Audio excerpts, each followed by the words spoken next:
Hi everyone, this is Ashwin again. Welcome back to my series of tutorials on OpenCV3 and Python 3. So till now we have been working with webcams, and we have learned quite a lot of things with the webcams. How to capture a still image from a webcam and how to render that image using Matplotlib on the screen using webcam. We have also seen how to render a live feed from a webcam on the screen. We also learned in the last video tutorial how to adjust the resolution of the webcam video capture, and things are too about the frame rate and how the frame rate is dependent on the resolution of the video that we are capturing using the webcam. Now in this video tutorial we are going to see how to record a video, how to record a live video from a webcam, and how to save that recorded video on the disk. So for that we are going to use our earlier program, one of the earlier programs as the template. So the template uses template program just shows the live webcam feed on the screen. Okay, so let us run this program and let's see whether it's working properly. Yeah, this is the live webcam feed and this is the grayscale of that. So this is like live video processing. Okay, so as soon as I hit the escape key, this program is going to stop executing, and it is going to stop. It is not going to save it anywhere, right? Because we haven't coded for it. So now we are going to see how to write the code for capturing this live video feed from the webcam. Okay, so first of all we have to change the name of the window. We should change the name of window live video feed capture. Okay, live webcam video feed, we should say webcam video feed capture. Now once we go ahead and say live webcam video feed capture, just create a named window with name as window name as a variable, right? So whatever you are going to give in window name, it is going to be the name of the window. That is pretty simple. Then we are going to create the object for video capture. Now for video capture and saving that to a file, we need actually quite a few things. I have already written the program in another notepad so as to save us the trouble of typing all the stuff while explaining, because I might actually make some typo while explaining, and then it might take a lot of time debugging that stuff. So first thing that we need is an output directory as well as output file. I mean a complete full path of that directory.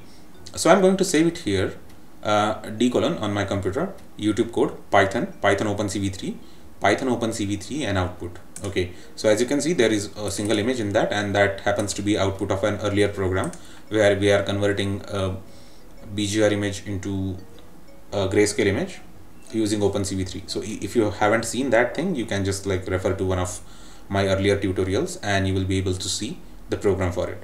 So I have kept this image deliberately here so as to to act as a visual reference point, right? Now the second thing that we need is the codec. Okay, codec stands for coding and decoding. Okay, so codec means coding, okay, encoding of the video. So there are popular encoding formats in multiple formats we can encode it. There are multiple formats for encoding it. So popular formats are WMV2, WMV1, MJPG, DIVX, XVID, and the format which we regularly use for streaming on internet for lightweight videos is H.264. So almost all of these codecs are very well supported by all the operating systems, like majority of the distributions of the Linux, Mac OS, as well as various versions of Windows. So we are going to use a function known as video writer _4cc. 4cc stands for 4-character code for the codecs. So almost all the codecs can be expressed using 4 characters, and those 4 characters have to be passed individually as arguments to this function, and then it creates an object for codec. Once we create the object for codec, the next two things that we have to worry about are resolution, frame rate. So you know that for persistence of vision we need at least the frame rate of 24-25. So that is the usual frame rate in the movies, and 30 is the very good and smooth frame rate. So if you have any video or anything, even you are playing a video game online or offline at 30 fps, then it means that the video is pretty smooth. and the resolution that we are going to use is 640 by 480, because at lower resolution the frame rate is going to be quite smoother. So even if you mention 30 frame rate, and if you hike up the resolution to something like 1280 into 960, then even if we mention frame rate equals to 30, then it's not gonna, the hardware won't be able to keep with this sort of requirement, right? Because this is going to happen on the live basis. So the camera is not really configured for that. Camera doesn't have fast processor, but if you are going to use your DSLR as the webcam, then probably it might actually help, because most of the DSLRs have built-in very good quality visual processing chip, so that chip can handle that sort of high resolution at very high frame rates. So if you use something like Canon 700D, probably you can, as your webcam, right, you probably need to install some custom software for that in your computer to recognize your video DSLR as your webcam, and then it might work. But for now you can just like keep the frame rate 30 if you are using a very modest camera like me, modest webcam like me, and you can even keep the resolution like pretty modest. So this is going to create this function, right, cv2.video, right? It accepts file name, codec, frame rate and resolution as arguments. We could have just directly mentioned all these things in the arguments, but it would have become like a very lengthy statement, and it would have been like kind of quite difficult to handle that, right? So it is a very good coding practice to parameterize almost all the things. So in case you need to create another video writer object, you can just pass these things as parameters. So in this video tutorial, at least for now, we are going to just handle one video output object. Now the code is almost done. We just need to add a couple of lines here. So using this video file output object, we are going to save the current frame. We are going to write the current frame to a file, and once we break the program, either by pressing the escape key or by disconnecting the camera, we are just going to close that file, video file output. Okay, this handle we can just go ahead and close, and this completes the program. I mean, this is very easy.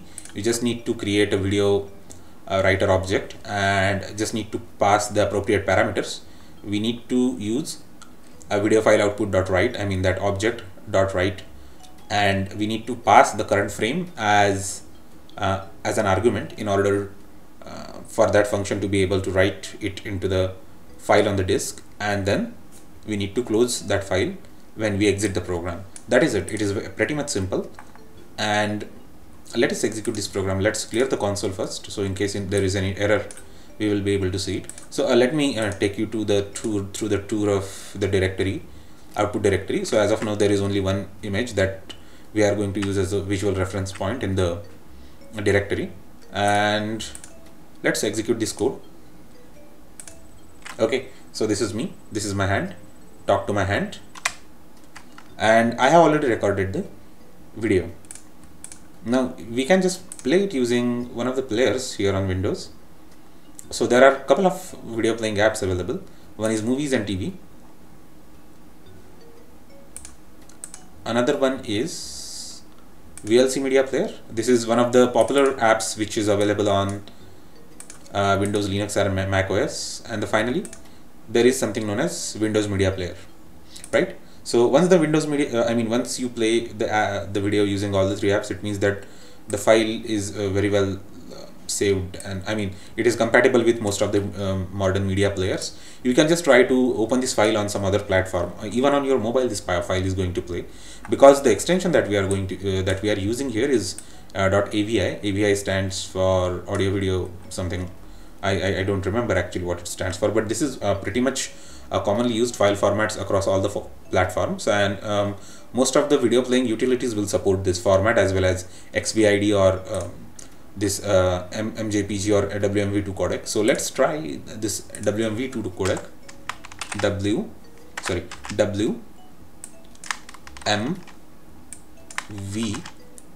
codec. Okay, so let's run the code again. So I'm just gonna make some gestures. Okay, let's see if the file has been overwritten. The file should have been overwritten. Okay, so this is the same start gesture that I am doing here. And if you are not going to clear the earlier file, the file is going to be overwritten. So just make sure that you are doing the right thing. You can even write a custom code to save the file with this timestamps, but I mean that would be too much for to code actually. Like we will have to again add a couple of lines of logic into that, and then there will be too many video files on my disk. So I'm not actually doing that. So this is how we record the video. We can even do some primitive sort of video processing here. So just say frame equal to cv2 dot cvt color and frame comma cv2 dot color underscore bgr to RGB. Okay, so this is going to change the color space of the video that we are capturing. So it is basically going to swap the blue and red planes of the image. And this is the avatar video effect, right? My face is looking like one of the characters in Avatar movie. And let's see whether this has been captured correctly or not. Okay, so it has been captured already. Quite funny, huh?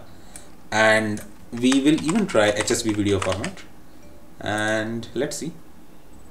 Yeah, the video will look quite weird in HSV video format, and let's see whether it has been captured.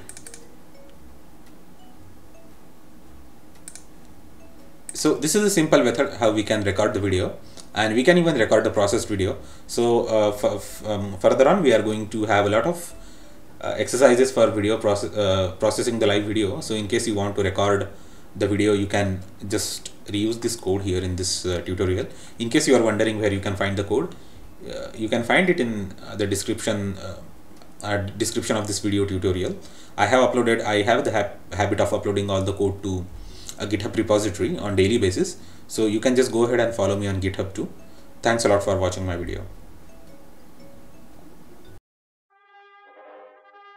Let me know your thoughts and suggestions in the comment section. Don't forget to like, share and subscribe. I will see you next time.